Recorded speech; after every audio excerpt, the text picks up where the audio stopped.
नमस्कार। आज हम इस वीडियो में राजा राममोहन रॉय के धार्मिक विचार देखें।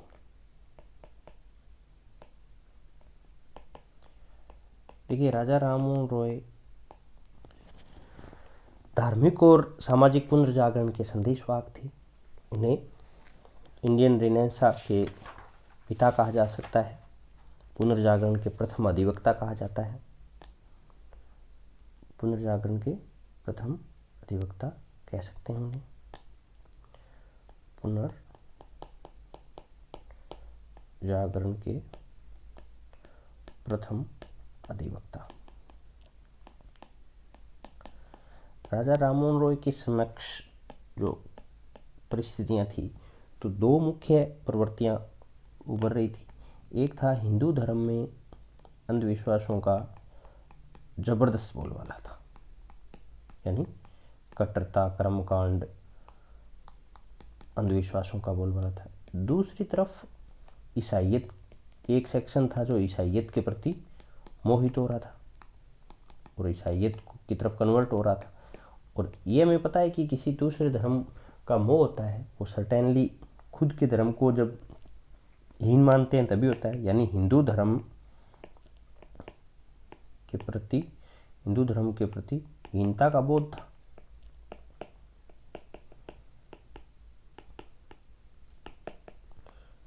तो राममोहन रॉय इन दोनों परिस्थितियों से जूझे, दोनों को सफलतापूर्वक उन्होंने इसका निराकरण किया।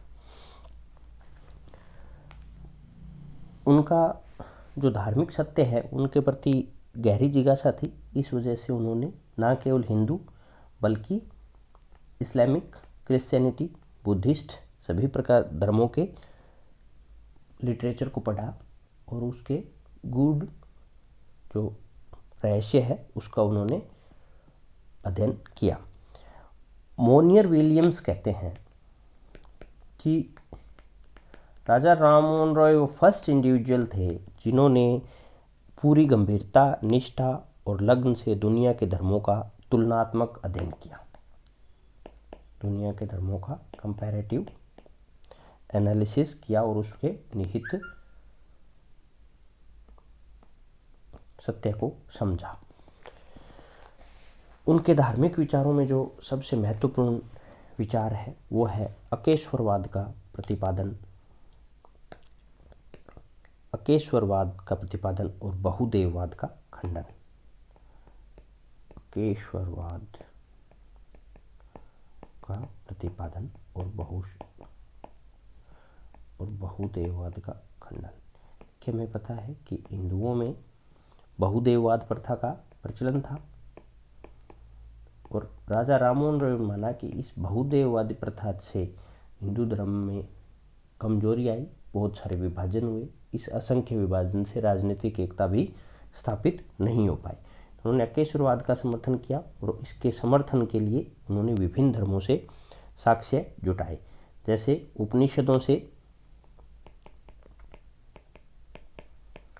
उपनिषदों के आध्यात्मिक एकत्ववाद,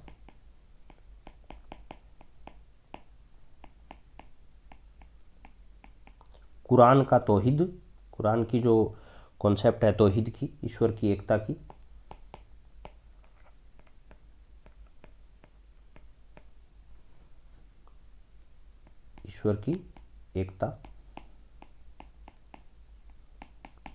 तथा इस क्रिश्चियनिटी की जो न्यू टेस्टामेंट में सरल और उदात्त नैतिक शिक्षाएं हैं उनका उन्होंने एग्जाम्पल प्रस्तुत किया और अकेश्वरवाद की वकालत की। लेकिन उनकी जो बुद्धिवादी दृष्टि थी, जो नीर छीर वाली दृष्टिकोण था, सभी धर्मों में उन्होंने अच्छाइयाँ नज़र आती थी, लेकिन सभी धर्मों की अच्छाइयों और उनको बुराइयों को पृथक करने का उनका जो साहस और हिम्मत थी, उसी वजह से वो भारतीय पुनर्जागरण के प्रथम अधिवक्ता कहे जा सकते हैं। उन्होंने क्रिश्चियनिटी की बुराइयों को भी खारिज किया। उन्होंने कहा कि क्रिश्चियनिटी में जो त्रिदेव दर्शन का कॉन्सेप्ट है, ईसाइयत का त्रिदेव दर्शन उसको उन्होंने खारिज किया। अकेश्वरवाद के प्रबलतम समर्थन में उन्होंने फारसी भाषा में एक पुस्तक लिखी जिसका शीर्षक था तुहफतुल मुवहिदीन। फारसी भाषा में उन्होंने पुस्तक लिखी जो अकेश्वरवाद के समर्थन पर जोर देती थी। उन्होंने आत्मा के अमरत्व पर भी विश्वास दिखाया।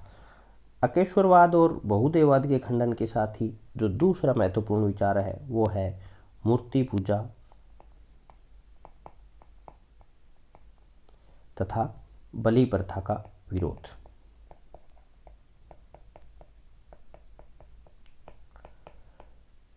तो बहुदेववाद की धारणा के साथ तथा अलग अलग देवों की मूर्तियों की पूजा का जो विचार था वो राजा राम मोहन रॉय की नज़र में समाज में उसने विखंडन लाया था। उससे समाज असंख्य भागों में टूट गया था। तो इस वजह से उन्होंने मूर्ति पूजा का विरोध किया। राजा राम मोहन रॉय की मूर्ति पूजा के विरोध के फेवर में जो आर्गुमेंट आया वो ये था कि मूर्ति पूजा है उससे ये श्रद्धा का मामला है और मूर्ति सामने होती है तो कल्पना करना आसान होता है, श्रद्धा का विषय है। तो उसके फेवर में राजा राम मोहन रॉय ने कहा कि जब हम जीवन का कोई साधारण सा कार्य है,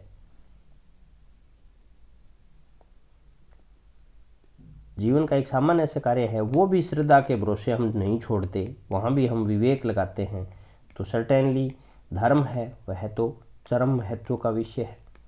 तो धर्म जब चरम महत्व का विषय है तो उसे श्रद्धा के भरोसे कैसे छोड़ सकते हैं? तो श्रद्धा के भरोसे नहीं छोड़ना चाहिए हमें। तो ये जो हम देख रहे हैं कि इसी प्रकार उन्होंने बलि प्रथा का भी विरोध किया। उपनिषद के अद्वैतवाद की शिक्षा का उन्होंने समर्थन किया और कहा कि अद्वैतवाद में मूर्ति पूजा का कोई स्थान नहीं है। ये जो धर्म में उन्होंने अच्छे और बुरे को अलग करने के लिए जो पैमाने प्रदान किए, उसके लिए मनुष्य को, आम मनुष्य को सक्षम माना, यानी यह कार्य है वह आम आदमी भी कर सकता है, उसके लिए किसी धर्माधिकारी की आवश्यकता नहीं है। और कोई भी धर्म है वो पूर्णतया सही या कोई भी जो दूसरा धर्म है वो पूर्णतया गलत है, ऐसा नहीं है। सभी धर्मों में अच्छाइयाँ और बुराइयाँ हैं और सभी धर्मों का जो मूल है वह काफ़ी हद तक एक है। तो ये जो पैरामीटर्स थे ये ही आधुनिकता के आगमन के प्रतीक है, जहाँ व्यक्ति का रीजन है वह सही और गलत में अंतर पैदा करने का पैमाना है और सत्य है वो किसी धर्म अधिकारी की बपोती नहीं है। सत्य तक आम आदमी, आम मनुष्य पहुंच सकता है।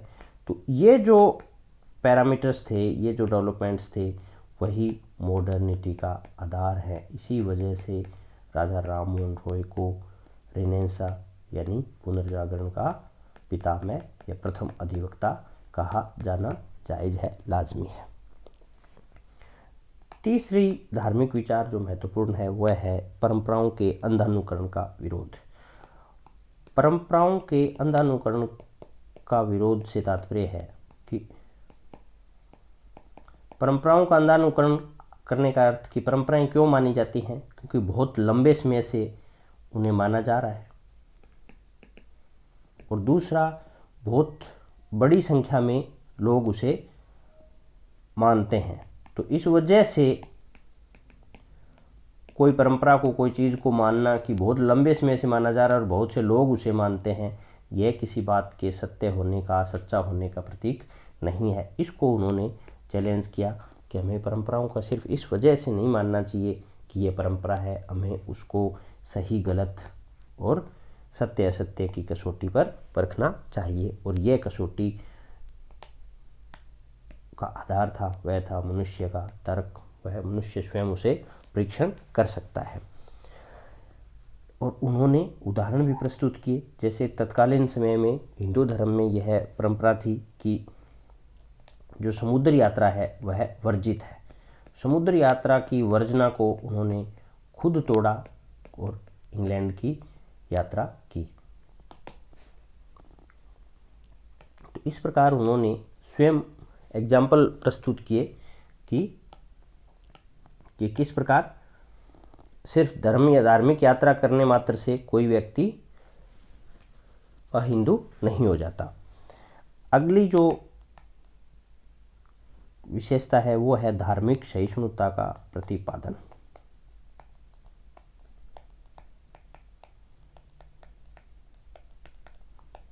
धार्मिक सहिष्णुता का प्रतिपादन। देखिए, धार्मिक सहिष्णुता का उल्टा है धार्मिक कट्टरता।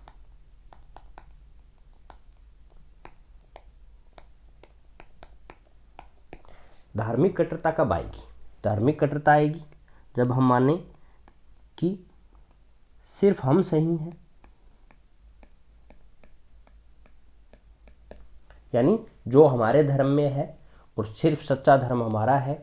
ये धर्म की बात नहीं है, ये किसी पंथ में हो सकता है, किसी जाति में हो सकता है, ये किसी भी टाइप की जो समष्टि है उससे संबंधित विचारों को लेकर हो सकता है कि सिर्फ हम सही हैं। दूसरा, हम सर्वोत्तम हैं, यानी हम सबसे ऊपर हैं, बाकी सब हीन हैं। ये इस टाइप की जो सत्य एक है वह है जो हमारे पास है। तो इस प्रकार के जो विचार हैं वो कट्टरता के पोषक हैं। लेकिन जब हमने देखा कि राजा राममोहन रॉय ने सारे धर्मों का अध्ययन किया और उन्होंने देखा कि किसी भी एक धर्म के पास सिर्फ अच्छाइयों ऐसा नहीं है, सभी धर्मों के अंदर अच्छाइयाँ छिपी हुई हैं। दूसरा, कोई ऐसा धर्म नहीं था जिसमें बुराइयाँ ना आ गई हो कालांतर में, या जिनमें बुरी डेवलपमेंट्स नहीं हुए हों। तो इस प्रकार उन्होंने सारे धर्मों के अंदर अच्छाइयाँ और बुराइयों के पुंज के रूप में सभी धर्मों की व्याख्या की, और उन धर्मों का मूल था वो एक ही था, अलग अलग बात नहीं थी। और सत्य सिर्फ एक ही धर्म के पास है और कोई एक धर्म सर्वोत्तम है, बाकी धर्महीन है। इन सब बातों को उन्होंने खारिज किया और सभी किसी एक धर्म में जो अच्छाई बुराई है उनको परीक्षण का जो उन्होंने कसौटी अपनाई, जो तर्क की कसौटी, वही उन्होंने दूसरे धर्म के मामले में अपनाने की वकालत की। और सभी धर्मों से उन्होंने अच्छी अच्छी बातें चूज करने की वकालत की और बुरी बातों को त्याग करने का उन्होंने वकालत किया। तो ये जो अंडरस्टैंडिंग है जिसमें सही गलत का सेपरेट करने का पैमाना है और किसी एक धर्म को सर्वोत्तम मानना या किसी एक धर्म को विशिष्ट मानना, किसी एक धर्म को सत्य का उत्तराधिकारी मानना, ये सब को उन्होंने खारिज कर जिस विचारधारा या जिस वैचारिक सिद्धांत को जन्म दिया वो डेफिनेटली धार्मिक सहिष्णुता का प्रतिपादक होने वाला था।